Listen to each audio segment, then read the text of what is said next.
উনি কি গৌসুল আজম এমনি হয়ে গেছে? কতদিন? 40 দিন যাবত আমি আব্দুল কাদের উপবাস ছিলাম। হালাল রিজিক না পাওয়ার কারণে আমার ভাইরা বর্তমান সময়ে চিত্র আপনারা নিজেরাই দেখতেছেন, হালাল হারামের কোনো পার্থক্য নাই, ঠিক কিনা রে বাবা? কার পুকুরের মাছ খেয়ে ফেলতেছে, কার ক্ষেতের মূলা সিনে মূল ক্ষেত ফড়ারি, কার ক্ষেতের মূলা কে নিয়ে যাচ্ছে, কার ক্ষেতের বেগুন কে নিয়ে যাচ্ছে। সাবধান, সাবধান, সাবধান। কেউ দেখতেছে না আমি আর একজনের ক্ষেতে আনছি, কেউ দেখতেছে না, কিন্তু আসল মালিক তো দেখতেছে। আফালা ইয়ালামুন আন্নাল্লাহা ইয়ালামু মা ইউসিররুনা ওয়া মা ইউলিনুন। ওরা কি জানে না ওরা যা প্রকাশ্যে করছে, অপ্রকাশ্যে করছে, গোপনে গোপনে করতেছে, ওপরে করছে, সবগুলো যে আল্লাহ জানে, এই কথাটা কি ওরা জানে না? আমি আমার ভাইদেরকে, ছেলেদেরকে, আমি আমার নিজের ছেলের মতো করে তোমাদেরকে তোমার বাবা বলবে না, আমি বলছি সাবধান। চুরিতে বড় মারাত্মক এ হাত যে আমি আল্লাহর দিকে টানবো, এ হাতে যদি আমি পরের হক গজব করে খাই, এ হাতে পরের দিকে টানলে কোনো কাজে আসবে না, বেকার হয়ে গেল। এই জন্য আউলিয়া ইকরামদের বলি দিগের রাজা মহারাজ নামদের সালাম কানি আব্দুল কাদের জিলানী। বলি দিগের রাজা মহারাজ নামদের সালাম কানি আব্দুল কাদের কৃপা করে রাকম দেলাব অবকুতুবে রব্বানি আব্দুল্লাহ গৌসে পাকের আলহামদুলিল্লাহ সুন্নি জগতে আহলে সুন্নাত ওয়াল জামাতের আকীদা ভিত্তিক মানুষ পৃথিবীর যে প্রান্তে থাকুক সবাই গৌসে পাকের বা গৌসে পাকের আব্বা মা বাবার জীবনী কিছু না কিছু মানুষ জানে। কিন্তু একটা জিনিস আপনারা সবাই জানেন, যে ঘরে গৌসুল আজম আসছে হযরত আবু সালেহ মুসা জঙ্গি দোস্ত রাহমাতুল্লাহ আলাইহি নদীতে নামছিলেন কি করার জন্য?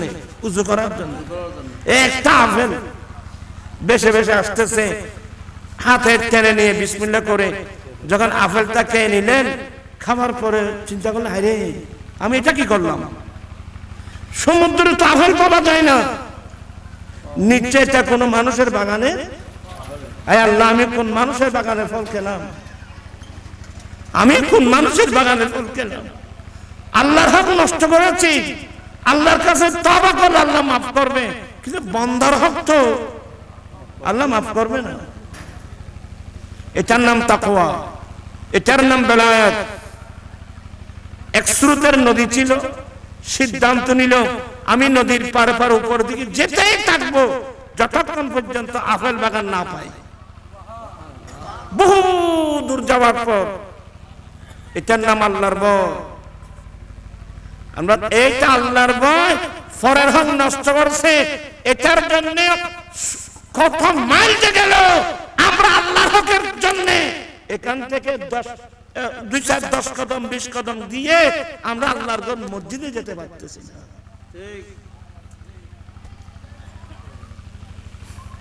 বাবিয়া করিও খাস, করিয়া বাবিও না।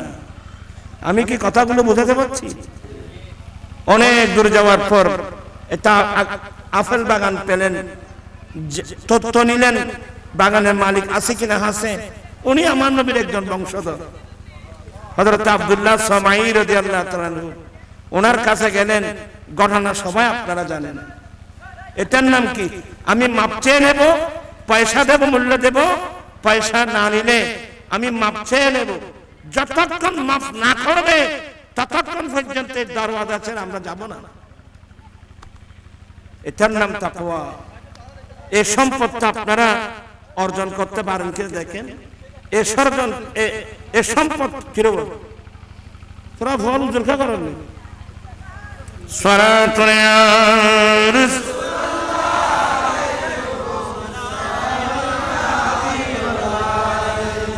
আসো আমরা আজকে একযোগে তওবা করব।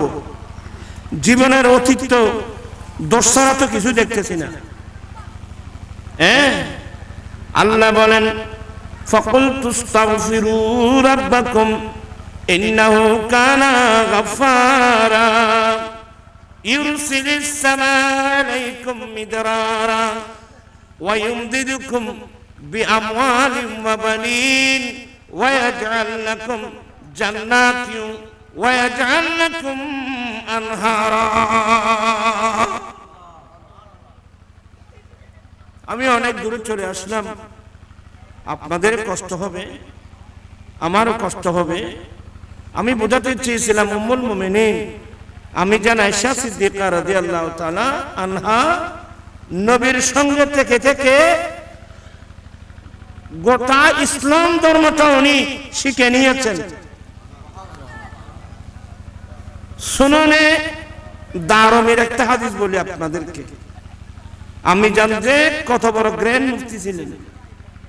আমার নবীর ইন্তেকালের পরে মদিনার জমিনে দুর্ভিক্ষ হলো, রহমতের বৃষ্টি হচ্ছে না। হযরতে সুনানে দারমির মধ্যে এই হাদিসটা নকল করে, এটা ওখান থেকে মেশকাতও আনছেন। তোরা ফোনার কিরকম রোড রোড শিকারের কাফা কত তোরা আর আমি কিল্লা করতে পাইবে। আল্লাহুম্মা সাল্লি আলা সাইয়্যিদিনা নাবিয়িনা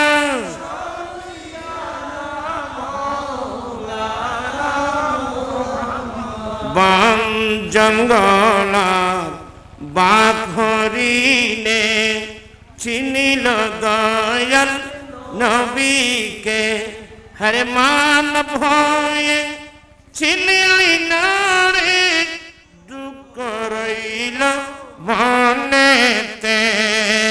আল্লাহুম্মা সাইয়্যিদিনা নাবিয়িনা। মদিনার জমিনে দুর্ভিক্ষ হলো, রহমতের বৃষ্টি হচ্ছে না। আল্লাহর কাছে দোয়া করলেন, অনেকে ইস্তিসকার নামাজ পড়লেন, কিন্তু বৃষ্টি ভালো হওয়ার কোনো লক্ষণ নাই। তখন কয়েকজন নবীর সাহাবা এরা বলে চলুন এই সমস্যার সমাধান কোথাও পাওয়া যাবে না, চলো আমরা আমার নবীর আম্মি জানের দরবারে যাই। উম্মুল মুমিনিন আমি জান আয়েশা সিদ্দিকা রাদিয়াল্লাহু তাআলার দরবারে যাই। কয়েকজন নবীর সাহাবা পরে কথাবার্তা নড়াচড়া করতে সমস্যা না। ওই আয়েশা করে দিত মিজান নয় ছিল, তারা সব হত্যা শুরু ওই আইসো না। ওরা ফল এর ফল বুড়ো দূরের কারে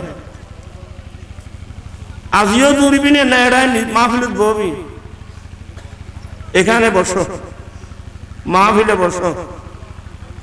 আমার ভাইয়েরা বুঝার চাচ্ছিলাম, কয়েকজন নবী সাহাবা আম্মি জান আয়েশা সিদ্দিকার দরবারে গেলেন। আম্মি জান দুর্ভিক্ষ হলো, রহমতের বৃষ্টি হচ্ছে রে মা, ইস্তিসকার নামাজ পড়লাম, অনেক দোয়া করলাম, বৃষ্টি তো হচ্ছে না, এ সমস্যার সমাধান কিভাবে হবে?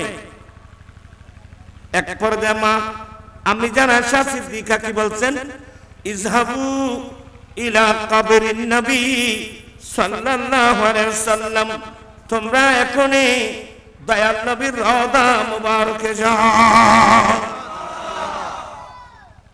তোমরা নবীর রওজা মুবারকে যাও।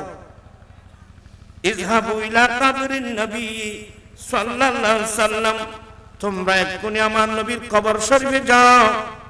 তো ওখানে কি করব?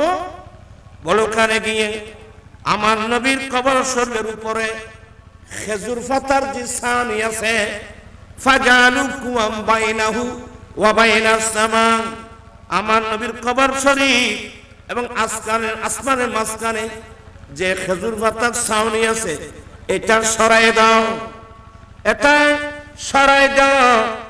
আমি আয়েশার দৃঢ় বিশ্বাস আল্লাহর রহমতের বৃষ্টি না দিয়ে পারবে না। দেখেন ইনি কত বড় মুস্তাহেদা ছিলেন আয়েশা সিদ্দিকা রাদিয়াল্লাহু তাআলা আনহা। এমন মা এখন তো আর পাবো কই? আমরা তো মেয়েদেরকে কোরআন শরীফও শিখাই না, হাদিস শরীফও পড়াই না, শরীয়তের মাসলা মাসাও আমরা শিখাই না। কিন্তু আমার রাসূল 9 বছর বয়সে 9 বছরের ভিতর গোটা ইসলাম ধর্মটা আমার নবী আমাদের আম্মি জান আয়েশা সিদ্দিকাকে জানিয়ে দিয়েছেন। সুবহানাল্লাহ। সে আয়েশা সিদ্দিকা বলেন, আমার আব্বা আবু বকর সিদ্দিক, এই কথা বলে শেষ করে দিচ্ছি। আমার আব্বা আবু বকর সিদ্দিক রাদিয়াল্লাহু তাআলা আনহু যখন আমার নবীর হাতে কলমা পড়ে মুসলমান হলেন, কলমা পড়ে কি হলো? মুসলমান হলো। কলমা পড়ে মুসলমান হওয়ার সময় আমার আব্বা আবু বকর সিদ্দিকের হাতে তৎকালীন যুগের 40,000 দিরহাম ছিল। কয় হাজার? আচ্ছা, ওই সময় 40,000 দিরহাম বর্তমান কত কত কোটি হয় আল্লাহ বেহতর জানে। আয়েশা বলেন, আমার আব্বা আবু বকর সিদ্দিক রাদিয়াল্লাহু তাআলা আনহু নবীর হাতে যখন কলমা পড়লেন, আমার আব্বার হাতে 40,000 দিরহাম ছিল। কিন্তু যে রাত্রে আমার আব্বা আমার দয়াল নবীর সঙ্গে হিজরত করে চলে যাচ্ছেন, কারণ সিদ্দিক আকবর আমার নবী যখন বলে দিলেন, এ আবু বকর, আজকে রাতের যে কোনো অংশে যে কোনো সময়ে আমি নবী মক্কা ত্যাগ করে মদিনায় চলে যাব। সিদ্দিক বলেন, নবী গো, আপনি চলে যাবেন। আবু বকর সিদ্দিক তাকে কিভাবে? ইয়া রাসূলুল্লাহ, আমাকেও সঙ্গে নিয়ে যাবেন, আমাকেও সঙ্গে নিয়ে যাবেন, আমিও চলে যাব। নবী মক্কা ছেড়ে চলে যাচ্ছে, আবু বকর সিদ্দিককে এক মক্কায় থাকতে পারে না? না না, আমি নবীর সঙ্গে চলে যাব। আবু বকর, হ্যাঁ তুমি আমার সঙ্গে যাবে, কিন্তু তুমি প্রস্তুত থাকবা, আমি রাতের যে কোনো সময় আসব, আমরা চলে যাব। সিদ্দিক আকবর আমার নবীর এত বড় আশিক ছিল, নিজের মেয়েদেরকে বলছে, মা আসমা, এ আয়েশা, রাতের বেলায় নবী মক্কা থেকে হিজরত করে চলে যাবেন, আব্বাও নাকি নবীর সঙ্গে চলে যাবেন। চলো আমরা দুই বোন মিলে নবী এবং আব্বা আবু বকর সিদ্দিকের শহরের খাবার খেয়ে করি। দুই বোন মিলে নিজের পরনের কাপড় ছিঁড়ে ছিঁড়ে খাবার ভাবতেছে। কোথায় পাবেন এই ভালোবাসা? এগুলো মুস্তাফার দরওয়াজায় পাওয়া যাবে বাবু। এ দরওয়াজা থেকে চলে যাওয়ার, যারা দরওয়াজা ধরা ছিল এরা সবাই আল্লাহর ওলি হয়ে গেছে। এই দরওয়াজা থেকে যারা চলে গেছে এরা শেষ। न छूटे हाथ से दामन तुम्हारा या रसूल अल्लाह, हमेशा ये रहे कायम सहारा या रसूल अल्लाह। कहा जाऊं किसे अपना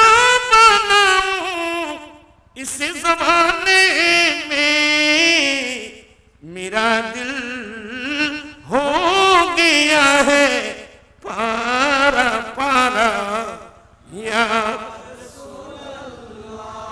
न छूटे हाथ से दामन तुम्हारा। মায়েশা বলেন আমার আব্বা যে রাত্রে নবীর সঙ্গে মক্কা থেকে হিজরত করে মদিনায় যাচ্ছিলেন, তখন আমার আব্বার হাতে আছে মাত্র 5000 দিরহাম। কত ছিল? 40,000 দিরহাম। এখন আছে মাত্র 5000 দিরহাম। 35,000 দিরহাম হিজরতের আগে আগে আমার আব্বা আমার দয়াল নবীর জন্য, ঈমান ইসলামের জন্য খরচ করে দিয়েছে। দিবে না কেন? ও যে আল্লাহ কোরআন বলছেন ঈমানদারের জান এবং মাল দুটোই তো আল্লাহ কিনে নিয়েছেন। আজকের এই মাহফিল থেকে একটা মশলা মনে রাখবেন, জীবন সার্থক হবে। এত লম্বা ওয়াজ শোনার দরকার নেই। আমার আব্বা 35,000 দিরহাম এর আগে খরচ করে দিয়েছেন। কোথায়? খরচের একটি খাত হলো ইসলামের প্রাথমিক যুগে যারা নবীর কলমা পড়েছেন, এরা অধিকাংশ মানুষ গরিব ছিল।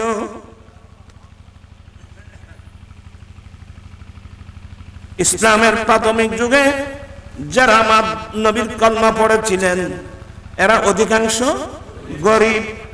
শুধু গরিব না, কয়েকজন আরেকজনের কৃত দাস দাসী ছিল। তখন তো মানুষ বেচা কিনা হতো। অনেক গরিব মানুষ আরেকজন কাছে বিকৃত হয়েছিল।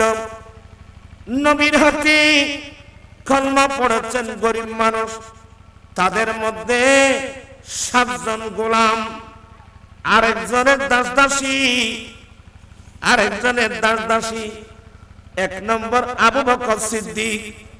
এই আবু বকর সিদ্দিক সহ 7 জন গোলামকে নিজের পকেটের দিনার দিরহাম দিয়ে কিনে নিয়ে আমার নবীর নামে আযাদ করে দিয়েছিলেন।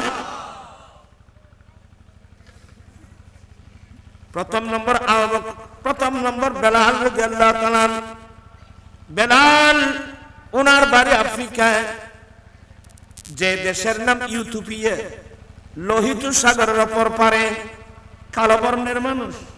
একসময় তো কালো মানুষের 2 পয়সার কোনো কি ছিল না, মূল্য ছিল না। 1 নম্বর কালো মানুষ নেগ্রু। 2 নম্বর উমাইয়া ইবনে খলফের কৃতদাস ছিল। সামাজিকভাবে বেলালের 2 পয়সার কোনো মূল্য ছিল না, কিন্তু সেই বেলাল অন্তরের মধ্যে নবীর প্রেমের আগুন জ্বালিয়ে ফেলছে। আমার নবীর কলমা পড়ে বেলাল মুসলমান হয়ে গেল। বেলালের ভিতরে 1 নম্বর সম্পদ, যেটার নাম ঈমান। এটাই মূল সম্পদ বাবা।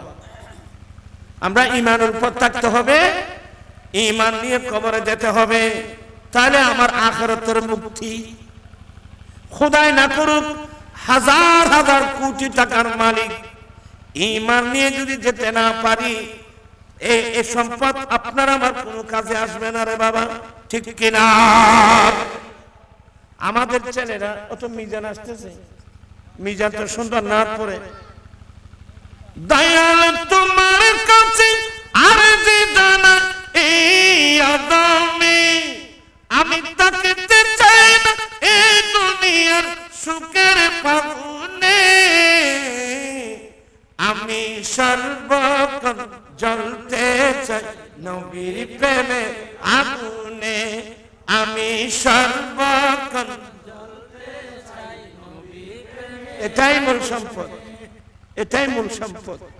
এই সম্পদটা অর্জন করতে পারেন কিনা দেখেন, এটা আপনার দুনিয়া আখিরাতের মধ্যে আমার কাম দেবে। আল্লাহ সবাইকে সত্যিকারের নবীর প্রেমিক হওয়ার তৌফিক দান করুক। আমিন। মিজান নো আইয়ুবা জি তোরা সালাকি নবীর জবানি আয় প্রশিক্ষা মানুষ, আয় এতক্ষণ কথা বলবো। আচ্ছা, এটা আমি শেষ করে দিই। বলতে চেয়েছিলাম একজন বেলাল রাদিয়াল্লাহু তাআলা আনহু, তা ওনার মালিক ছিল উমাইয়া ইবনে খলফ। সে বলে, বেলাল তুমি ভিতরে ভিতরে নবীর কলমা পড়ছো, তুমি আমার কিনা গোলাম, আমার কে নবীর কলমা পড়ছো? কয়েকবার ওয়ার্নিং দেব, এ বেলাল ঈমান কলমা ছাড়ো। আচ্ছা, কলমা এটাকে ছাড়ার জিনিস? এটা তো ছাড়ার জিনিস না। এক পর্যায়ে জালেম উমাইয়া বেলালের হাত বাঁধলো।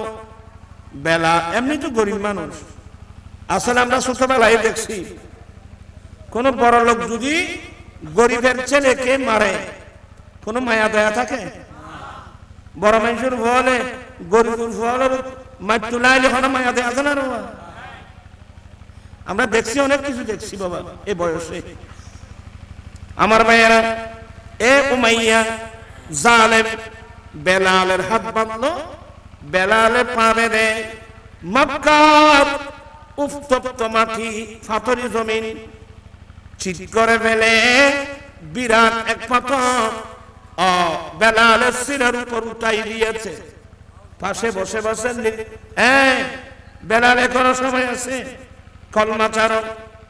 এতক্ষণ বেলাল বলেন, এতদিন গোপন রেখেছিলাম, নির্যাতন যখন শুরু হয়ে গেল, এখন আমি ওপেন হয়ে গেলাম। আহার আহার আহার, আল্লাহ এক, আল্লাহ এক, আল্লাহ এক। এই করুণ সুর, ওই পাশ দিয়ে নবী যাচ্ছিলেন, বেলালের করুণ সুর আমার নবীর কান মুবারক গেল। নবুয়তের চেহারা উঠে যখন দেখলো, আমার নবী ফটাফট বলে দিলেন, আহাদুন ইউনজিকা, এ বেলাল, যে আল্লাহকে তুমি এক বলছো, সে আল্লাহ অল্প সময়ের মধ্যে তোমাকে এ জালেমের নির্যাতন থেকে মুক্ত করবে। সামনে গেল, আমার নবীর সামনে গেলেন। সামনে যখন গেলেন, সিদ্দিক আকবরের ঘরে সালাম কালাম হলো। আবু বকর, দেখছো জালেম উমাইয়া আমার বেলালকে কিভাবে মারতেছে? হ্যাঁ? সিদ্দিক আকবর দাঁড়িয়ে গেলেন, ইয়া রাসূলুল্লাহ কোথায়? বলো অমুক জায়গায়। সিদ্দিক আকবর দাঁড়িয়ে গেল, আর আধা কেজি স্বর্ণ অর্ধ কেজি স্বর্ণ নিল পকেটে। সে উমাইয়া বেলালের যত বেশি দাম দিক না কেন আমি কিনেই ফেলবো। অর্ধ কেজি স্বর্ণ নিল, আরো দিনার দেরাম পকেটে নিল। ইয়ার ফলে আমি যাচ্ছি তো, আমি বেলালকে কিনে নিয়ে আসবো। সিদ্দিক আকবর রাদিয়াল্লাহু তাআলা আনহু পকেটে দিনার দেরহাম নিয়ে ওখানে চলে গেল। এ উমাইয়া, এ বেচারা গরিব মানুষ, তুই এভাবে নির্যাতন করছিস কেন? সে ধমক দিয়ে বলে, এই আবু বকর, তোমরা এটাকে নষ্ট করছো, সে আমার সুতাম দিহি কিনা গোলাম, তোমাদের কারণে সে নষ্ট হয়েছে। আবু বকর সিদ্দিক বলেন, আবু বকর সিদ্দিকের নাম জানো না? কি চা খানা করতে চাই ভাই বোন, এই ফন্নাই এলে ভরদের। ওনার আসল নাম আব্দুল্লাহ, এটা আজ থেকে মনে থাকবে তো। সিদ্দিক আকবর আসল নাম কি? আব্দুল্লাহ। আব্দুল্লাহ ইবনে উসমান, তার কুনিয়াত আবু কুহাফা। তোরা ফন্নন করো এর কঠিন ওয়াজ নজরে হযরতে আবু বকর সিদ্দিক রাদিয়াল্লাহু তাআলা আনহু। এই উমাইয়া, সে নবীর কলমা পড়ছে, তুই এভাবে নির্যাতন করলে ধরেন সে তো মরে গেল। আচ্ছা, সে যদি মারা যায় তোর লাভটা কি? বলে, লাভ তো কিছু নাই, তোর একটা কাজ কর, আমার কাছে বিক্রি করে দে, কিছু দিনের দেরহাম হলে তো পাবি। বলে, হ্যাঁ ঠিক বলছো, কি দিবি? আবু বকর সিদ্দিক নীল কিন্তু আধা কেজি স্বর্ণ এগুলা দে নাই, দিনের দেরহাম খুলে পকেট থেকে বের করে উমাইয়াকে দেবে। সেই মুহূর্তের মধ্যে দেখা গেল আমার দয়াল নবী উপস্থিত। আল্লামা জালালউদ্দিন রুমি রাহমাতুল্লাহ আলাইহি মসনবী কিতাবের মধ্যে, আজকাল তো মসনবী না রে বাবা, মসনবী কিতাবের মধ্যে আল্লামা জালালউদ্দিন রুমি এই ঘটনাটা কাব্যকারে বর্ণনা করলেন। মুস্তাফা গফতাসকে আয়াত বালে জো দর খরিদম মিশাম বাজতু। আমার নয় বলেন, আবু বকর কি করতেছ? ইয়া রাসূলুল্লাহ, বেলালকে কিনে নিচ্ছি। এ আবু বকর, তুমি এককভাবে বেলালকে ক্রয় করো না, বেলালকে ক্রয় করার মধ্যে তোমার সঙ্গে আমি নবীকেও অংশীদার করো। আল্লাহু আকবার, আল্লাহু আকবার। তো উনি কি জবাব দিলেন? গুফতামাদু বন্দেগানে কোয়ে তু করদমশা জাদে হামবার রুইতু। ইয়া রাসূলুল্লাহ, ইয়া হাবিবাল্লাহ, আমি আবু বকর সিদ্দিক তোমার আপনার গোলাম, বেলাল আপনার গোলাম। ইয়া রাসূলুল্লাহ, আমি বেলালকে কিনে নিচ্ছি আমার গোলাম বানাবার জন্য নয়, এ জালেম উমাইয়ার দাসত্ব থেকে বেলালকে মুক্ত করার জন্য। আমি বেলালকে মুক্ত করে আপনি নবীর নামের উপর চিরদিনের জন্য আমি আজাদ করে দেব। মায়েশা বলেন, আমার আব্বা এভাবে হিজরতের আগে আগে 7 জন গোলাম কিনে নিজের পকেটের টাকা দিয়ে আল্লাহর নবীর নামে কি করে দিয়েছেন? আজাদ করে দিয়েছেন। আচ্ছা, এই সিদ্দিক আকবরের জীবনের আলোকে বর্তমান আমাদের মধ্যে এগুলো পাওয়া যাবে? বলুন, এই যুগে তো দাস প্রথা নাই। সত্য। আমি দুটা কথা বলবো, তারপর ওয়াজ শেষ। 1 নম্বর কথা হলো, দাস প্রথা তো নাই ঠিক, আমার নবীর অবদান। আজকে বাংলাদেশ না, সারা বিশ্বে দাস প্রথা নাই বললেও কি চলে। কিন্তু আমাদের দেশে এমন কিছু মানুষ আছে যাদের উপর মানুষের কর্জ আছে। আছে না রোমান? আর ভাই তারা কি হওয়ার ফোন না, তোরা রাস্তা রাস্তা ঘুরতে মাহফিল বইও না, তোরা এটা মাহফিল বই বইয়ের কিছু গুণ না, ওই আয়েশা করে দিবে। তারপর তোরা কিন্তু তোরা হবে না। বলতে চাচ্ছিলাম, অনেক মানুষ আমাদের দেশে কর্জদার আছে না, আরেকজন থেকে 2000 টাকা কর্জ নিয়েছে, আরেকজন থেকে 5000 টাকা কর্জ নিয়েছে, আরেকজন থেকে 10,000 টাকা কর্জ নিয়েছে। দাদা আমি 2 মাস পরে দিয়ে দেব। এইভাবে 2 মাস না, 2 বছর গেল, 3 বছর গেল, 4 বছর গেল, কিন্তু টাকাগুলো কি করতেছে না, দিতে পারছে না গরিব মানুষ। তখন সে কি করলো, 20 বাজারে তার কলার ধরে টানাটানি, আমার টাকা এখন দিবি। এ ধরনের দৃশ্য আপনারা দেখেন নাই? আমি আপনাদেরকে অনুরোধ জানাবো, এই দৃশ্যটা অনেকেই দেখছেন যাদের ব্যাংকের মধ্যে অনেক টাকা, যাদের পকেটে টাকা, হাজার হাজার টাকা, ব্যাংকে লক্ষ লক্ষ টাকা, এমন মানুষও এই দৃশ্যটা দেখছেন।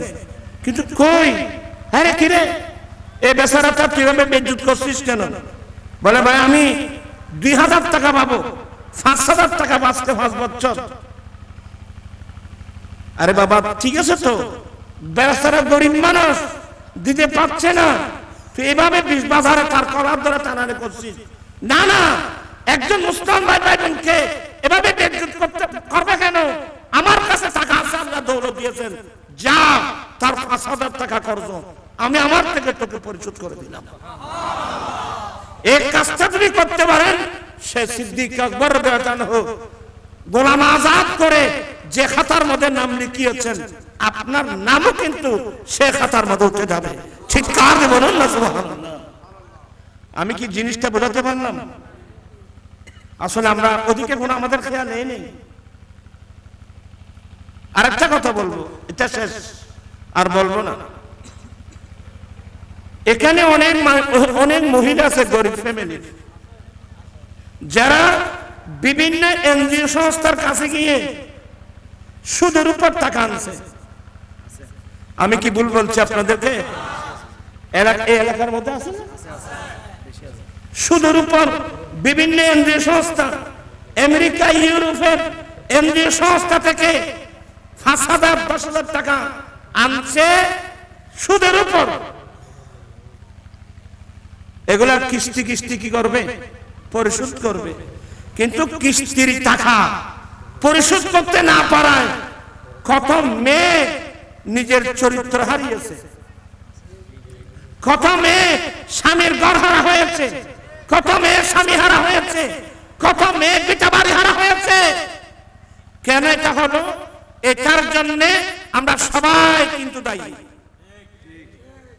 আপনি ওদের কথা বলছেন, ওদের জন্য আমরা 1 নম্বর দায়ী। আমরা যদি আল্লাহ রাসূলের আদেশ মেনে আমরা যদি সব সময় সাহায্যের হাত প্রসারিত করতাম, মুসলিম ভাই বোনের দিকে সাহায্যের হাত প্রসারিত করতাম, দেখতেন যে অনেকাংশে কোন এই মহিলারা কোনোদিন এনজিও সংস্থার কাছে যাওয়ার, গ্রামীণ ব্যাংকে যাওয়ার কোনো প্রয়োজন ছিল না। আমার মনে হয়, আমি দেখতেছি চোখে, আমরা সবাই কিন্তু বেঁধে যাব। আপনি পয়সাওয়ালা আছেন যে আমার ফাড়ার মধ্যে 20 জন, তার চেয়ে বেশি হবে না। আমার ফাড়ার মধ্যে গরিব মেয়ে 20 জনের চেয়ে বেশি হবে না। আমার ব্যাংকের মধ্যে অনেক টাকা আছে, আমার 10 লাখ টাকা আছে, আমার 5 লাখ টাকা আছে, আমি 1 লক্ষ টাকা বরাদ্দ করব। আমার ফাড়ার গরিব মেয়েদেরকে জনপ্রতি 5,000 টাকা করে আমি 20 জন মেয়েকে 1 লক্ষ টাকা দেব। আরেকজন দিল 5,000 টাকা করে 1 লক্ষ। এবার আপনি খোদার কসম করে বলেন, এই মেয়েরা জীবনে কোনোদিন গ্রামীণ ব্যাংকে যাওয়ার কোনো প্রয়োজন আছে? কোন এনজিও সংস্থার কাছে যাওয়ার প্রয়োজন আছে? আমরা সিদ্দিক আকবরের জীবনী থেকে আমরা কি শিখলাম? হয়তো আমি আপনাদেরকে বিরক্ত করলাম, কারণ টিয়া বসে ভাই প্রতি বেশ হবে খবরের তুমি বাইন হ্যাঁ বললে বার হয়। আবার তো বউ আধা ফুট তারা বললে সাড়ে কিন্তু গেলে 5,000 টাকা নতা আইলি আর 5,000 টাকা খরচ করি লই। আমি কি ভুল বললাম? এমনি ওয়াজ শুনে লাভ নাই।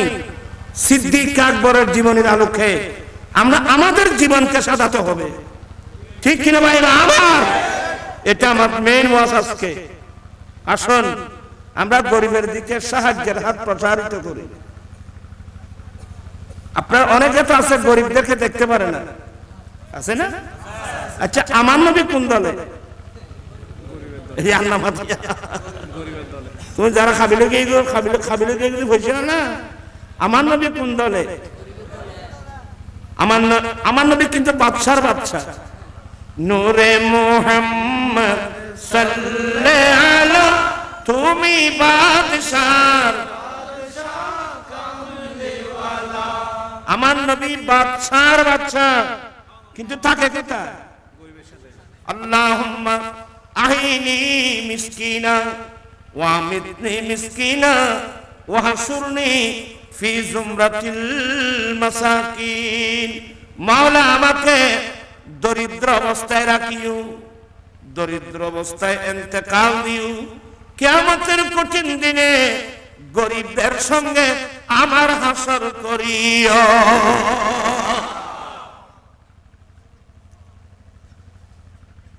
কিয়ামতের মাঠে গরিবরা 1 নম্বরে জান্নাতে যাবে। কারা? গরিব। আমি কিছু কথা বললাম, আমার নবী বলেন তাআমুল ওয়াহিদি ইয়াকফিল ইসনাইন, একজনের খাবার 2 জনের জন্য যথেষ্ট, 2 জনের খাবার 4 জনের জন্য যথেষ্ট। কি মানে? উম্মত তোমার জন্য তুমি যেগুলো রান্না করবা সবগুলো তুমি এককভাবে খেও না। সুবহানাল্লাহ। এই শিক্ষা কিন্তু আমাদের মধ্যে নাই রে বাবা।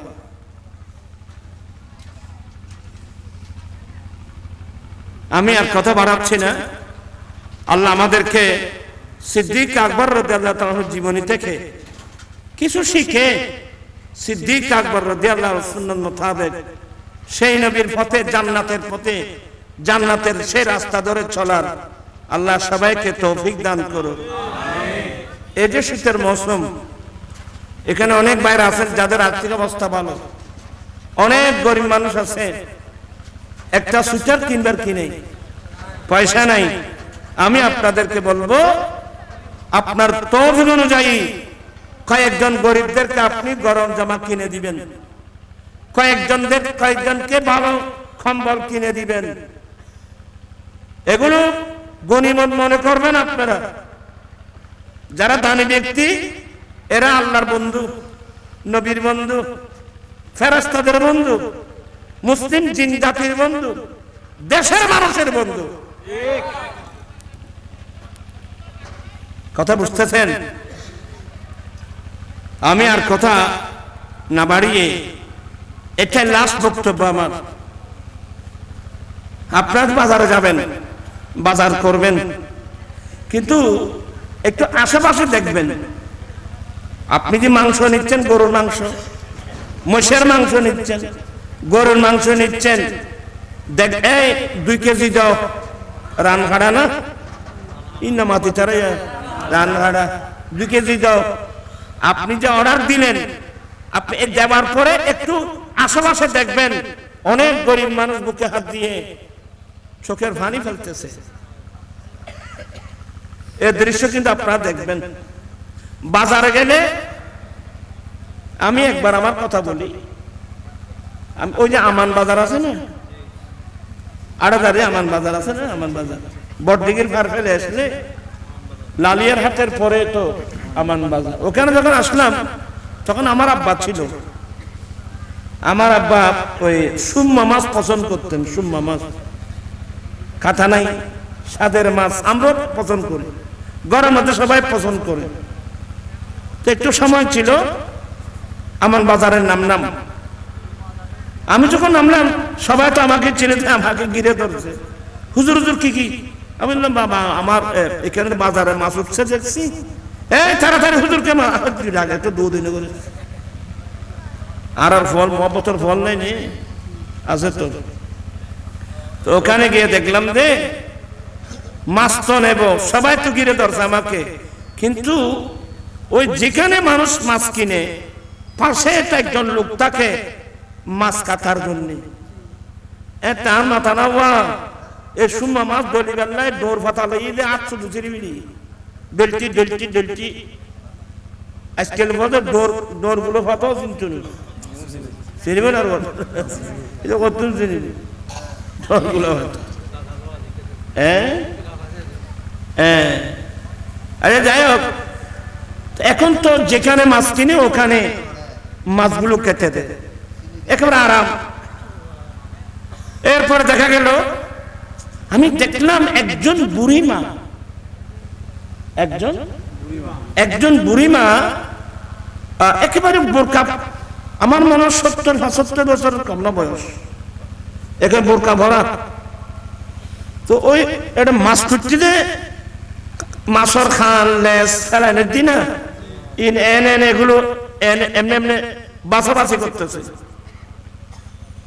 আমার তার বুঝতে দেরি নেই, আমি সালাম দিলে, খালাম আসসালামু আলাইকুম, 1 বার 2 বার 3 বার, এই বাড়ি কেউ তখন খানো নেই। তারপর আমি বুড়িমা উজুরে তোমার করে ডাকাতে সালাম দিচ্ছে, কথা হ্যাঁ মদিনার জমিনে দুর্ভিক্ষ হলো, রহমতের বৃষ্টি হচ্ছে না, আল্লাহর কাছে দোয়া করলেন, অনেকে ইস্তিসকার নামাজ পড়লেন, কিন্তু বৃষ্টি ভালো হওয়ার কোনো লক্ষণ নাই। তখন কয়েকজন নবীর সাহাবা এরা বলে চলুন এই সমস্যার সমাধান কোথাও পাওয়া যাবে না, চলো আমরা আমার নবীর আম্মি জানের দরবারে যাই। উম্মুল মুমিনিন আমি জান আয়েশা সিদ্দিকা রাদিয়াল্লাহু তাআলার দরবারে যাই। কয়েকজন নবীর সাহাবা তারা কথাবার্তা নড়াচড়া করতে সমস্যা হল না, ওই আয়েশা করে দিত মিজান নয় ছিল, তারা সব হত্যা শুরু ওই আইসো না, ওরা ফল এরা ফল বুড়ো দূরের কারে আজিও দূরবি না এরা মাহফিলত ববি, এখানে বসো মাহফিলে বসো। আমার ভাইয়েরা, বুঝান চাচ্ছিলাম কয়েকজন নবী সাহাবা আম্মি জান আয়েশা সিদ্দিকার দরবারে গেলেন। আম্মি জান, দুর্ভিক্ষ হলো, রহমতের বৃষ্টি হচ্ছে রে মা, ইস্তেসকার নামাজ পড়লাম, অনেক দোয়া করলাম, বৃষ্টি তো হচ্ছে না, এ সমস্যার সমাধান কিভাবে হবে? এক পর্যায়ে মা আম্মি জান আয়েশা সিদ্দিকা কি বলছেন? ইযহাবু ইলা কবরিন নবী সাল্লাল্লাহু আলাইহি ওয়াসাল্লাম, তোমরা এখনই দয়াল নবীর রওজা মুবারকে যাও, তোমরা নবীর রওজা মুবারকে যাও। ইযহাবু ইলা কবরিন নবী সাল্লাল্লাহু আলাইহি ওয়াসাল্লাম, তোমরা এখনই আমার নবীর কবর শরীফে যাও। তো ওখানে কি করব? বলো, ওখানে গিয়ে আমার নবীর কবর শরীফের উপরে খেজুর পাতার যে ছানি আছে, ফাজালু কুয়াম বাইনাহু ওয়া বাইনাস সামা, আমার নবীর কবর শরীফ এবং আসমানের মাঝখানে যে খেজুর পাতার ছাউনি আছে, এটা সরায় দাও, এটা সরায় দাও। আমি আয়েশার দৃঢ় বিশ্বাস, আল্লাহর রহমতের বৃষ্টি না দিয়ে পারবে না। দেখেন ইনি কত বড় মুস্তাহেদা ছিলেন মা আয়েশা সিদ্দিকা রাদিয়াল্লাহু তাআলা আনহা। এমন মা এখন তো আর পাবো কই? আমরা তো মেয়েদেরকে কোরআন শরীফও শিখাই না, হাদিস শরীফও পড়াই না, শরীয়তের মাসলা মাসাও আমরা শিখাই না।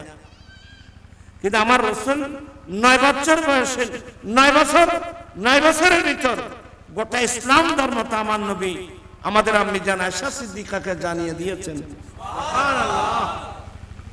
সে মা আয়েশা সিদ্দিকা বলেন, আমার আব্বা আবু বকর সিদ্দিক, এই কথা বলে শেষ করে দিচ্ছি। আমার আব্বা আবু বকর সিদ্দিক রাদিয়াল্লাহু তাআলা আনহু যখন আমার নবীর হাতে কলমা পড়ে মুসলমান হলেন, কলমা পড়ে কি হলো? মুসলমান হলো। কলমা পড়ে মুসলমান হওয়ার সময় আমার আব্বা আবু বকর সিদ্দিকের হাতে তৎকালীন যুগের 40,000 দিরহাম ছিল। কয় হাজার? আচ্ছা, ওই সময় 40,000 দিরহাম বর্তমান কত কত কোটি হয় আল্লাহ বেহতর জানে।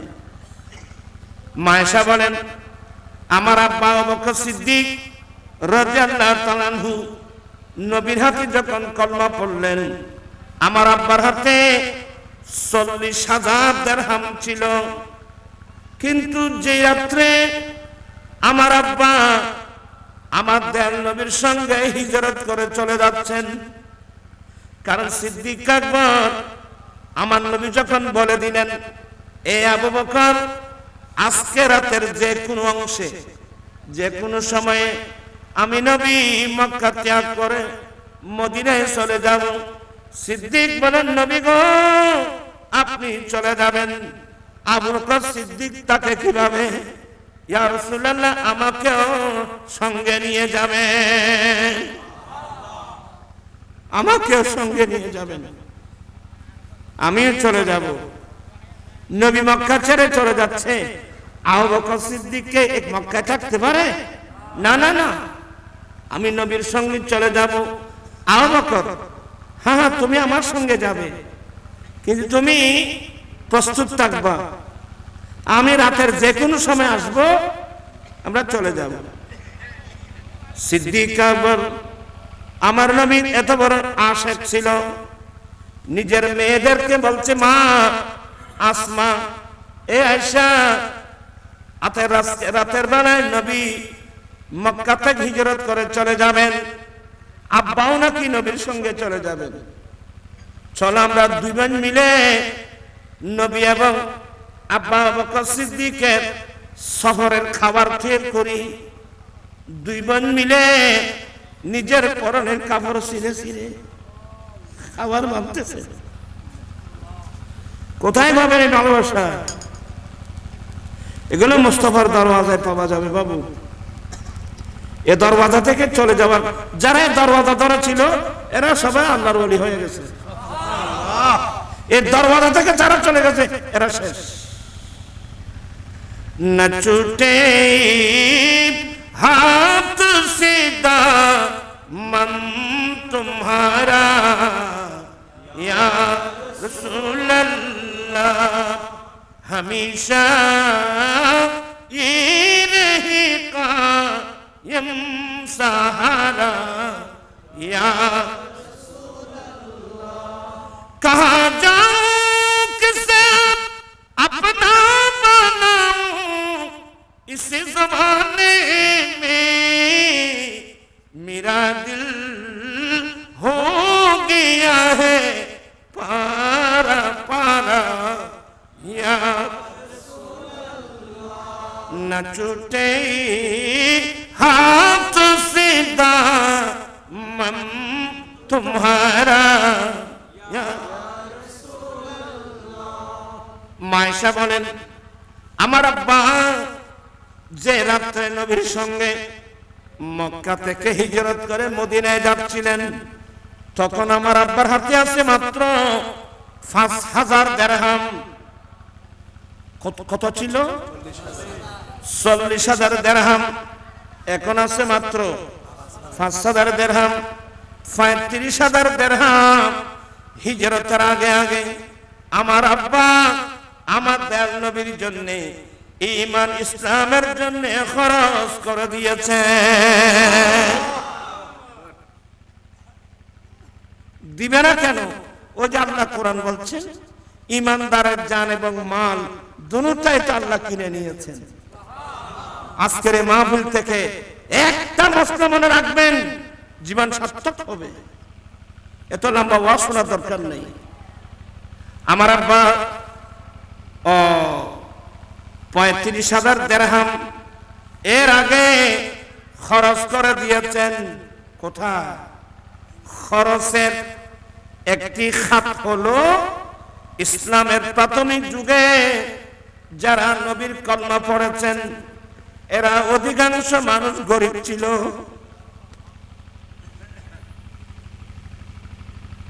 ইসলামের প্রাথমিক যুগে যারা আমার নবীর কলমা পড়েছিলেন এরা অধিকাংশ গরিব। শুধু গরিব না, কয়েকজন আরেকজনের কৃত দাস দাসী ছিল। তখন তো মানুষ বেচা কিনা হতো। অনেক গরিব মানুষ আরেকজন কাছে বিকৃত হয়ে ছিল। নবীর হাতে কলমা পড়েছেন গরিব মানুষ, তাদের মধ্যে 7 জন গোলাম, আরেকজনের দাস দাসী। 1 নম্বর আবু বকর সিদ্দিক। এই আবু বকর সিদ্দিক সহ 7 জন গোলামকে নিজের পকেটের দিনার দিরহাম দিয়ে কিনে নিয়ে আমার নবীর নামে আযাদ করে দিয়েছিলেন।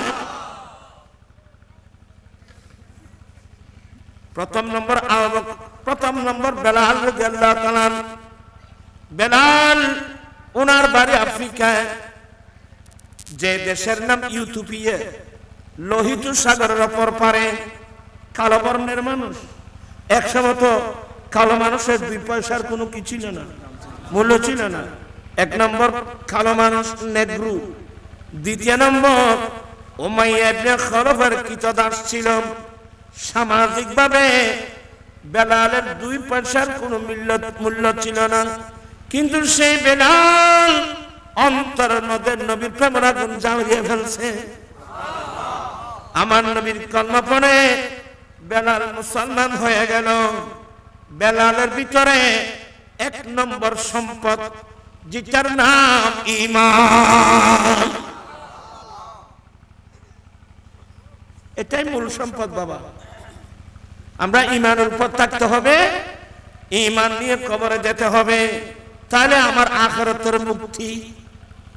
খোদাই না করুক হাজার হাজার কোটি টাকার মালিক, ঈমান নিয়ে যদি যেতে না পারি, এই সম্পদ আপনার আমার কোনো কাজে আসবে না রে বাবা, ঠিক কিনা?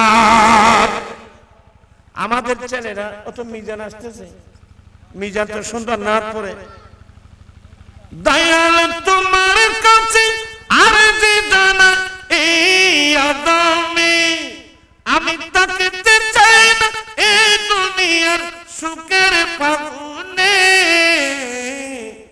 আমি সর্বক্ষণ জ্বলতে চাই নবীর প্রেমে আগুনে, আমি সর্বক্ষণ জ্বলতে চাই নবীর প্রেমে। এটাই মূল সম্পদ, এটাই মূল সম্পদ। এই সম্পদটা অর্জন করতে পারেন কিনা দেখেন, এটা আপনার দুনিয়া আখিরাতের মধ্যে আমার কাম দেবে। আল্লাহ সবাইকে সত্যিকারের নবীর প্রেমিক হওয়ার তৌফিক দান করুন, আমিন। মিজান নো আইয়ুবা জি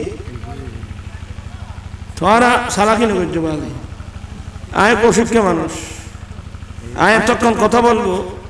আচ্ছা এটা আমি শেষ করে দিই। বলতে চেয়েছিলাম একজন বেলাল রাদিয়াল্লাহু তাআলা আনহু, তা ওনার মালিক ছিল উমাইয়া ইবনে খলফ। সে বলে, বেলাল তুমি ভিতরে ভিতরে নবীর কলমা পড়ছো, তুমি আমার কিনা গোলাম, আমার কে নবীর কলমা পড়ছো? কয়েকবার ওয়ার্নিং দেব, এ বেলাল ঈমান কলমা ছাড়ো। আচ্ছা কলমা এটাকে সারা জিনিস? এটা সারা জিনিস না। এক পর্যায়ে জালেম উমাইয়া বেলালের হাত বাঁধলো। বেলাল এমনি তো গরিব মানুষ, আসলে আমরা ছোটবেলায় দেখছি কোন বড় লোক যদি গরিবের ছেলেকে মারে কোন মায়া দয়া থাকে? বড় মানুষের বলে গরিবের বলে মাতুলাইলে কোনো মায়া দেয়া আছে না? আমরা দেখছি, অনেক কিছু দেখছি বাবা এই বয়সে। আমার ভাইয়েরা, এ উমাইয়া জালেম বেলালের হাত বাঁধলো, বেলালে পা বেঁধে মক্কার উত্তপ্ত মাটি পাথরি জমিন চিৎ করে ফেলে বিরাট এক পাথর বেলালের শিরের উপর উঠাই দিয়েছে। পাশে বসে বসে বেলাল এখনো সময় আছে, কলমা ছাড়ো। এতক্ষণ বেলাল বলেন, এতদিন গোপন রেখেছিলাম, নির্যাতন যখন শুরু হয়ে গেল এখন আমি ওপেন হয়ে গেলাম। আহার আহার আহার, আল্লাহ এক, আল্লাহ এক, আল্লাহ এক। এই করুণ সুর, ওই পাশ দিয়ে নবী যাচ্ছিলেন, বেলালের করুণ সুর আমার নবীর কান মুবারক গেল।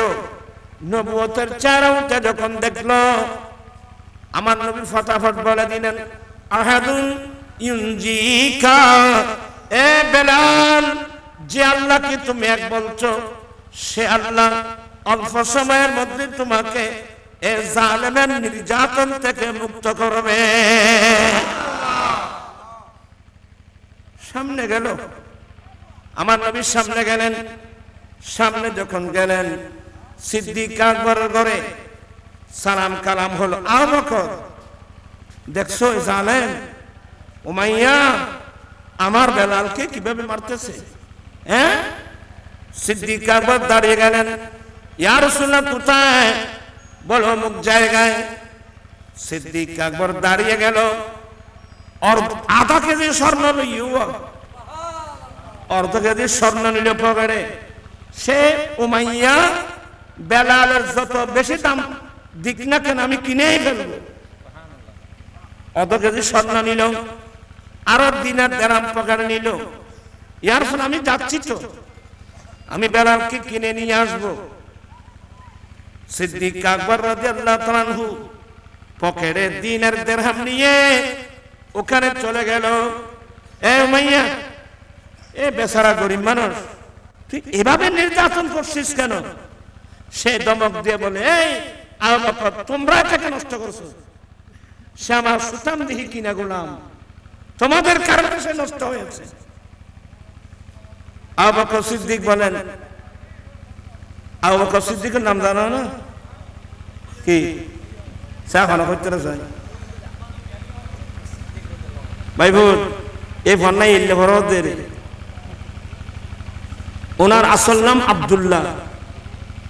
এটা আজ থেকে মনে থাকবে তো। সিদ্দিক আকবর আসল নাম কি? আব্দুল্লাহ। আব্দুল্লাহ ইবনে উসমান, তার কুনিয়াত আবু কুহাফা। তোরা ফন্না করো এনে কঠিন ওয়াজ শুনো যে হযরতে আবু বকর সিদ্দিক রাদিয়াল্লাহু তাআলা আনহু, এই উমাইয়া, সে নবীর কলমা পড়ছে, তুই এভাবে নির্যাতন করলে ধরেন সে তুই মরে গেল, আচ্ছা সে তুই মারা যা, তোর লাভটা কি? বলে লাভ তো কিছু নাই, তোর একটা কাজ কর, আমার কাছে বিক্রি করে দে, কিছু দিনের দিরহাম হলেও তো পাবি। বলে হ্যাঁ ঠিক বলছো, কি দিবি? আবু বকর সিদ্দিক নীল কিন্তু আধা কেজি স্বর্ণ এগুলা দে নাই, দিনের দিরহাম খুলে পকেট থেকে বের করে উমাইয়াকে দেবে। সেই মুহূর্তের মধ্যে দেখা গেল আমার দয়াল নবী উপস্থিত। আল্লামা জালালউদ্দিন রুমি রাহমাতুল্লাহ আলাইহি মসনবী কিতাবের মধ্যে, আজকাল তো মসনবী না রে বাবা, মসনবী কিতাবের মধ্যে আল্লামা জালালউদ্দিন রুমি এই ঘটনাটা কাব্য আকারে বর্ণনা করলেন। মুস্তাফা গফতাসকে আয়াত বালে জো দর খরিদম মিশাম বাজতু। আমার নয় বলেন, আবু বকর কি করতেছো? ইয়া রাসূলুল্লাহ, বেলালকে কিনে নিচ্ছি। এ আবু বকর, তুমি এককভাবে বেলালকে ক্রয় করো না, বেলালকে ক্রয় করার মধ্যে তোমার সঙ্গে আমি নবীকেও অংশীদার করো। আল্লাহু আকবার, আল্লাহু আকবার। তো উনি কি জবাব দিলেন? গুফতামাদু বন্দেগানে কোয়ে তু করদমশা জাদে হামবার রুইতু। ইয়া রাসূলুল্লাহ, ইয়া হাবিবাল্লাহ, আমি আবু বকর সিদ্দিক তোমার আপনার গোলাম, বেলাল আপনার গোলাম। ইয়া রাসূলুল্লাহ, আমি বেলালকে কিনে নিচ্ছি আমার গোলাম বানাবার জন্য নয়, এ জালেম উমাইয়ার দাসত্ব থেকে বেলালকে মুক্ত করার জন্য। আমি বেলালকে মুক্ত করে আপনি নবীর নামের উপর চিরদিনের জন্য আমি আজাদ করে দেব। মায়েশা বলেন, আমার আব্বা এভাবে হিজরতের আগে আগে 7 জন গোলাম কিনে নিজের পকেটের টাকা দিয়ে আল্লাহর নবীর নামে কি করে দিয়েছেন? আজাদ করে দিয়েছেন। আচ্ছা, এই সিদ্দিক আকবরের জীবনের আলোকে বর্তমান আমাদের মধ্যে এগুলো পাওয়া যাবে? বলু হুজুর, এই যুগে তো দাস প্রথা নাই। সত্য। আমি দুটা কথা বলবো, তারপর ওয়াজ শেষ। 1 নম্বর কথা হলো, দাস প্রথা তো নাই ঠিক, আমার নবীর অবদান। আজকে বাংলাদেশ না, সারা বিশ্বে দাস প্রথা নাই বললেও কি চলে। কিন্তু আমাদের দেশে এমন কিছু মানুষ আছে যাদের উপর মানুষের কর্জ আছে। আছে না? আর ভাই তারা কি হওয়ার ফোন না, তোরা রাস্তা রাস্তা ঘুরতে মাহফিল বইও না, তোরা এটা মাহফিল বই বইয়ের কিছু কোনো না। ওই আয়েশা করে দিবে, তারপর তোরা আগে তোরা হবে। বলতে চাচ্ছিলাম, অনেক মানুষ আমাদের দেশে কর্জদার আছে না, আরেকজন থেকে 2000 টাকা কর্জ নিয়েছে, আরেকজন থেকে 5000 টাকা কর্জ নিয়েছে, আরেকজন থেকে 10,000 টাকা কর্জ নিয়েছে। দাদা আমি 2 মাস পরে দিয়ে দেব। এইভাবে 2 মাস না, 2 বছর গেল, 3 বছর গেল, 4 বছর গেল, কিন্তু টাকাগুলো কি করতেছেন? দিতে পারছে না গরিব মানুষ। তখন সে কি করলো, বিশ বাজারে তার কলার ধরে টানাটানি, আমার টাকা এখন দিবি। এ ধরনের দৃশ্য আপনারা দেখেন নাই? আমি আপনাদেরকে অনুরোধ জানাবো, এই দৃশ্যটা অনেকেই দেখছেন, যাদের ব্যাংকের মধ্যে অনেক টাকা, যাদের পকেটে টাকা, হাজার হাজার টাকা, ব্যাংকে লক্ষ লক্ষ টাকা, এমন মানুষও এই দৃশ্যটা দেখছেন। কিন্তু কই, আরে কিরে এই বেচারাটা কিভাবে বেজ্জত করছিস কেন? বলে ভাই আমি 2000 টাকা পাবো, 5000 টাকা বাঁচতে 5 বছর। আরে বাবা ঠিক আছে তো, বেচারা গরিব মানুষ দিতে পারছে না, তুই এভাবে 20 বাজারে তার কলার ধরে টানানি করছিস। না না, একজন মুসলমান ভাই বোনকে এভাবে বেজ্জত করবে কেন? আমার কাছে টাকা আছে, আল্লাহ দৌলত দিয়েছেন, যা তার 5000 টাকা খরচ আমি আমার থেকে তোকে পরিশোধ করে দিলাম। এই কাজটা যদি করতে পারেন, সে সিদ্দিক আকবর রাদিয়াল্লাহু গোলাম আজাদ করে যে খাতার মধ্যে নাম লিখিয়েছেন, আপনার নামও কিন্তু সে খাতার মধ্যে উঠে যাবে। চিৎকার দিয়ে বলুন না সুবহানাল্লাহ। আমি কি জিনিসটা বোঝাতে পারলাম? আসলে আমরা ওদিকে কোনো আমাদের খেয়াল নেই। আরেকটা কথা বলবো, এটা শেষ আর বলবো না। এখানে অনেক মহিলা আছে গরিব ফ্যামিলির, যারা বিভিন্ন এনজিও সংস্থার কাছে গিয়ে সুদের উপর টাকা আনছে। আমি কি ভুল বলছি আপনাদেরকে? এই এলাকার মধ্যে আছে না? সুদের উপর বিভিন্ন এনজিও সংস্থা, আমেরিকা ইউরোপের এনজিও সংস্থা থেকে 5000 10,000 টাকা আনছে সুদের উপর। এগুলা কিস্তি কিস্তি কি করবে? পরিশোধ করবে। কিন্তু কিস্তির টাকা পরিশোধ করতে না পারায় কত মেয়ে নিজের চরিত্র হারিয়েছে, কত মেয়ে স্বামীর ঘর হারা হয়েছে, কত মেয়ে স্বামী হারা হয়েছে, কত মেয়ে পিতা বাড়ি হারা হয়েছে। কেন এটা হলো? এটার জন্য আমরা সবাই কিন্তু দায়ী। আপনি ওদের কথা বলছেন, ওদের জন্য আমরা 1 নম্বর দায়ী।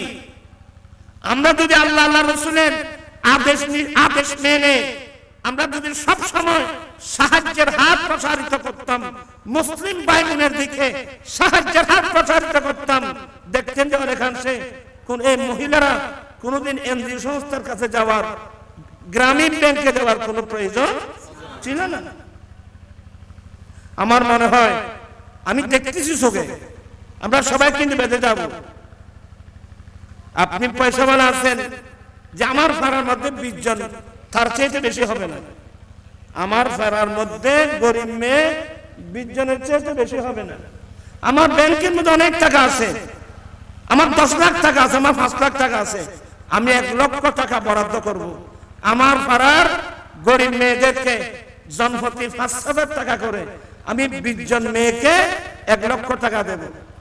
আরেকজন দিল 5,000 টাকা করে 1 লক্ষ। এবার আপনি খোদার কসম করে বলেন, এই মেয়েরা জীবনে কোনোদিন গ্রামীণ ব্যাংকে যাওয়ার কোনো প্রয়োজন আছে? কোন এনজিও সংস্থার কাছে যাওয়ার প্রয়োজন আছে? আমরা সিদ্দিক আকবরের জীবনী থেকে আমরা কি শিখলাম? হয়তো আমি আপনাদেরকে বিরক্ত করলাম, কারণ টিয়া বসে ভাই প্রতি বেশ হবে খবরের তুমি বাইন হ্যাঁ বললে বারো আবার তো বউ আধা ফুট তারা বললে সাড়ে কিন্তু গেলে 5,000 টাকা নতা আইলি আর 5,000 টাকা খরচ করি লই। আমি কি ভুল বললাম? এমনি ওয়াজ শুনে লাভ নাই। সিদ্দিক আকবরের জীবনের আলোকে আমরা আমাদের জীবনকে সাজাতে হবে, ঠিক কিনা ভাইরা আমার?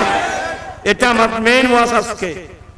আসুন আমরা গরিবের দিকে সাহায্যের হাত প্রসারিত করি। আপনার অনেকে তো আছে গরিবদেরকে দেখতে পারে না, আছে না? আচ্ছা আমার নবী কোন দলে? তুমি যারা খাবিলে গিয়ে বলছো না, আমার নবী কোন দলে?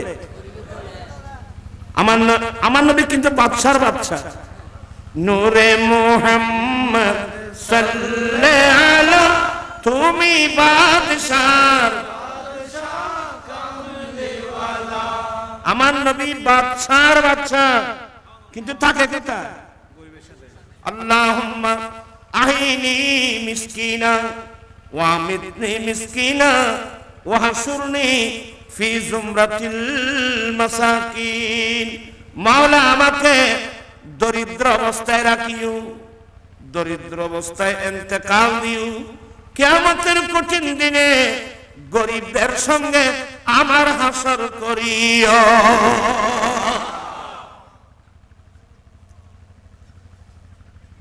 কিয়ামতের মাঠে গরিবরা এক নম্বরে জান্নাতে যাবে। কারা? গরিব। আমি কিছু কথা বললাম, আমার নবী বলেন তাআমুল ওয়াহিদি ইয়াকফিল ইসনাইন, একজনের খাবার দুইজনের জন্য যথেষ্ট, দুইজনের খাবার চারজনের জন্য যথেষ্ট। কি মানে? উম্মত তোমার জন্য তুমি যেগুলো রান্না করবা সবগুলো তুমি এককভাবে খেও না। সুবহানাল্লাহ। এই শিক্ষা কিন্তু আমাদের মধ্যে নাই রে বাবা।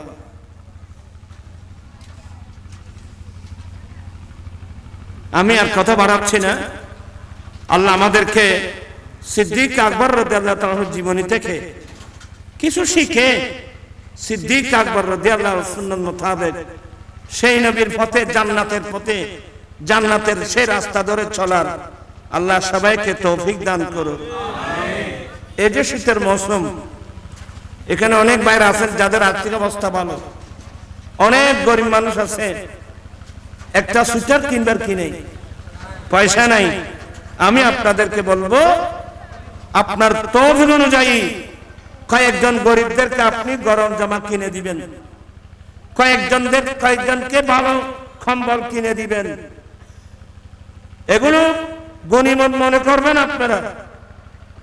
যারা দানি ব্যক্তি এরা আল্লাহর বন্ধু, নবীর বন্ধু, ফেরেশতাদের বন্ধু, মুসলিম জিন জাতির বন্ধু, দেশের মানুষের বন্ধু। কথা বুঝতেছেন? আমি আর কথা না বাড়িয়ে এটাই লাস্ট বক্তব্য আমার। আপনার বাজারে যাবেন, বাজার করবেন, কিন্তু একটু আশেপাশে দেখবেন। আপনি যে মাংস নিচ্ছেন, গরুর মাংস, মহিষের মাংস নিচ্ছেন, গরুর মাংস নিচ্ছেন, দেখ এই 2 কেজি দাও, রান ভাড়া না ইন্না মাতি তারা রান ভাড়া 2 কেজি দাও। আপনি যে অর্ডার দিলেন, আপনি দেওয়ার পরে একটু আশেপাশে দেখবেন অনেক গরিব মানুষ বুকে হাত দিয়ে চোখের পানি ফেলতেছে। এই দৃশ্য কিন্তু আপনারা দেখবেন। বাজারে গেলে আমি একবার আমার কথা বলি, আমি ওই যে আমান বাজার আছে না, আড়াদারে আমান বাজার আছে না, আমান বাজার বড়দিঘির পার ফেলে আসলে লালিয়ার হাটের পরে তো আমান বাজার। ওখানে যখন আসলাম তখন আমার আব্বা ছিল। আমার আব্বা ওই সুম্মা মাছ পছন্দ করতেন, সুম্মা মাছ, কাঁথা নাই, স্বাদের মাছ আমরা পছন্দ করি, গরমের মধ্যে সবাই পছন্দ করে। তো একটু সময় ছিল, আমার বাজারের নাম। আমি যখন নামলাম সবাই তো আমাকে চিনে, আমাকে ঘিরে ধরছে, হুজুর হুজুর কি? আমি বললাম বাবা আমার এখানে বাজারে মাছ উঠছে দেখছি, এই তাড়াতাড়ি হুজুরকে আগে তো 2 দিনে করে। আর ফল মহব্বতের ফল নাই নি আছে তো। তো ওখানে গিয়ে দেখলাম যে মাছ তো নেব, সবাই তো ঘিরে ধরছে আমাকে, কিন্তু ওই যেখানে মানুষ মাছ কিনে পাশে একজন লোক থাকে মাছ কাটার জন্য। এটা মাথা না এ সুম্মা মাছ দলি বেলায় দৌড় ফাতা লইলে 800 দুচিরি ডলটি ডলটি ডলটি আজকাল বলে দৌড় গুলো ফাতাও চিন্তু চিনিবেন আর এটা কত চিনিবি দৌড় গুলো ফাতা। আরে যাই হোক, এখন তো যেখানে মাছ কিনে ওখানে মাছগুলো কেটে দেয়, একেবারে আরাম। এরপরে দেখা গেল আমি দেখলাম একজন বুড়িমা, একজন বুড়িমা একেবারে বোরকা, আমার মনে হয় 70-75 বছরের কম না বয়স, একেবারে বোরকা ভরা। তো ওই এটা মাছ খুঁজতে মাছর খান লেস ফেলাইনের দিনা এগুলো এমনি এমনি বাছাবাছি করতেছে। আমার তার বুঝতে দেরি নেই, আমি সালাম দিলেন, খালাম আসসালামু আলাইকুম, একবার দুইবার তিনবার, এই বাড়ি কেউ তখন খানো নেই। তারপর আমি বুড়িমা উজুরে তোমার করে ডাকাতে সালাম দিতে কথা, হ্যাঁ। তখন ফিরছে, বুড়িমা আপনি এখানে কি করতেছেন? একটা নিঃশ্বাস ফেলে বললেন যে বাবা আমরা গরিব মানুষ, আমরা কি মাছ কেনার পয়সা কি আমাদের আছে? এখানে লেজ কেটে কান কেটে ফেলে দিয়েছে, এগুলোর গোড়ায় কিছু কিনে দেখে আমার মাথা ঘুরে গেল। বললাম শাশিমা না খালাম না, আপনি কি মাছ পছন্দ করেন? হ্যাঁ রে বাবা কি মাছ? মানে আমরা গরিব মানুষ, যেটা ভাই সেটাই তো ভালো। আমি বললাম যে আমি 1 কেজি সুরমা মাছ, আমি কিন্তু সুরমা মাছ কেনার জন্য আসলাম, কিন্তু আমার নবী বলছেন যে মুমিন কাকে বলে? আমি যে জিনিসটা আমি নিজের জন্য পছন্দ করি, আরেকজনের জন্য এটা আমাকে কি করতে হবে? পছন্দ করলেই আমি মুমিন। অতএব এজন্য আমার রাসূল ছাগলের দুধ ভালোবাসতেন, কোন মেহমান আসলে প্রথমে ছাগলের দুধ দিতেন। ইয়া তাহারা বউয়ালের ঘরত মাগুর মাছ, চিংড়ি মাছ, মসুর গোস্ত ভাত খায়, কিন্তু ধান হাড়ি বেলা মানুষ আর নিদি বের বাদ দিয়ে দেখি দি এই জান্নাতে ব্যাকুণ আসর মারত বাজিবে। এগুলো ইসলাম ধর্মের মধ্যে এগুলো নাই, ইসলাম ধর্মে এগুলো নাই। আরে বদরের যুদ্ধে 70 জন কাফের বন্দী হলো, আমার রাসূল বন্টন করে দিলেন, এদের বিচার এখনো হয় নাই। তোমার মাথা হাত 2 জন রাখবা, তোমার মাথা হাত 3 জন রাখবা, এরা যুদ্ধ অপরাধী। এ আমার মুজাহিদিন, তোমরা নিজেরা যা খাবে যুদ্ধ অপরাধীদেরকে তা খাওয়াবে, তোমরা নিজেরা যা পড়বে তাদেরকে তা পড়াবে। আর ইসলাম যে কত সুন্দর ধর্ম, এগুলো আমরা নিজেরাই বুঝি নাই, নিজে আমল করি না, অপরকে আমরা বুঝাতে পারি না। তা আমি বললাম যে ওনাকে 1 কেজি আগে ওনাকে 1 কেজি কি দাও, সুরমা মাছ দাও। এই মেয়েটা এভাবে হাত উঠাইছে যে বলে হুজুর এ বাজার থেকে আমি এভাবে মাছ তালাশ করে বরাবর 10 বছর, এই 10 বছর ধরে আপনি কোত্থেকে আসলেন হুজুর? না না না, সবাইকে বললাম দেখছো এনে বহু আল্লাহ 5 কেজি 10 কেজি গরু কিনি মড়াইয়া ঝড় বুঝি আসর মানুষ দেখুন বাজিবে।